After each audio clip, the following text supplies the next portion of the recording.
Hi everyone, my name is Breckan Campbell and I will be teaching you about the Lorentz force and the right-hand rule. So just to begin, this is found in section 22.4 of the current provided textbook. And some of the baseline knowledge about this phenomenon is that it involves moving particles. So it's moving particles, specifically positively charged particles, as they move through a magnetic field, and for whatever reason, they experience a force. We call this the Lorentz force.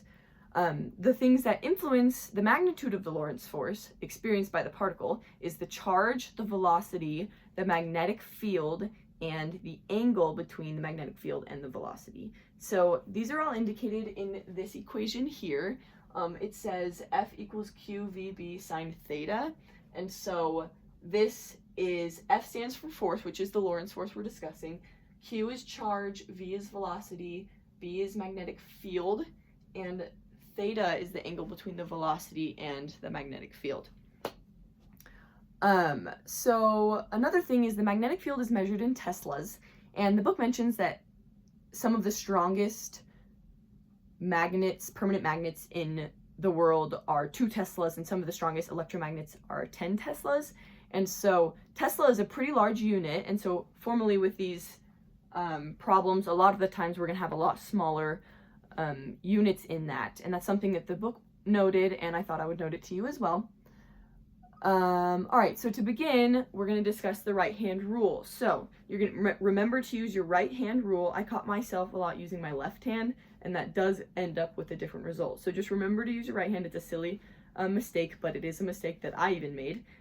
So your thumb is going to point in the direction that the velocity is pointed, and then your fingers will point in the direction of the magnetic field. The book mentions a way that helps it easy for me to remember. Your thumb is in the direction of the velocity because you only have one thumb and there's one velocity of the particle. And then you have multiple fingers and you have multiple field lines. So that's how you don't get your velocity and your field lines mixed up. And then I like to think that you high-five the force. And so the normal force coming out of your palm is going to be the direction of the Lorentz force being experienced. And remember, this is all with positively charged particles. So yeah, that's the right-hand rule. And if you do experience a problem where it's talking about a negatively charged particle or an electron, you will do the right-hand rule, and then the opposite direction is the direction of the force if it's an electron. So you'll do it the same as normal, and then you'll just switch the direction about 180 degrees. So another thing to note is that stationary charges don't experience a Lorentz force, and this is because what creates a magnetic field? It's a current. And so if the particle is not moving, there's no current and no magnetic field from itself, and what causes the force is the interaction between that induced magnetic field and the magnetic field of the environment. And so that's what causes the force, and so if the particle is stationary, it will not have that same interaction and there will be no force experienced. Okay, so to begin with the examples that I have here, this first example, it is a proton, that's what we look at first.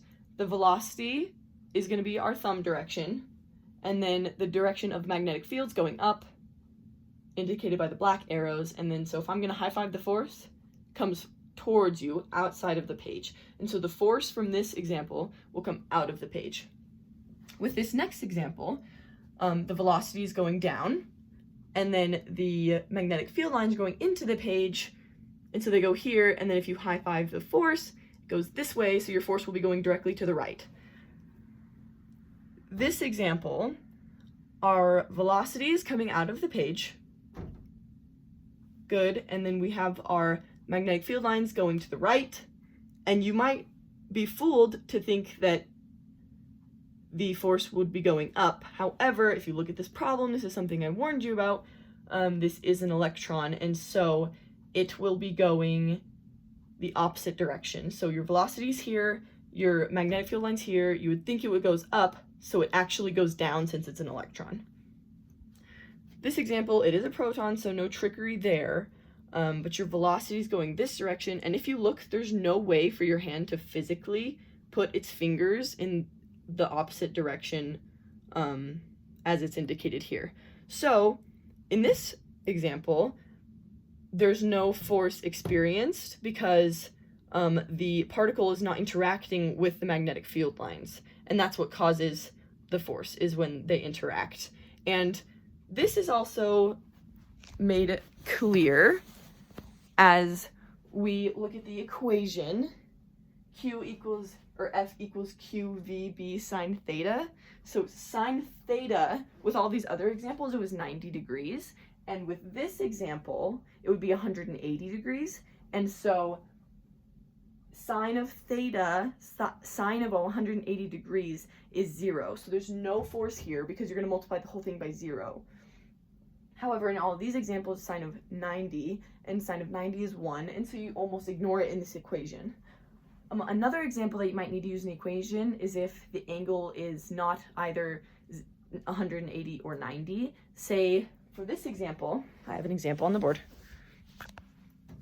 If you have all of these things and then the angle of theta is 45 degrees, you would have to use the equation numerically. And I can do that on my calculator right now. So here's our equation. F equals QVB sine theta.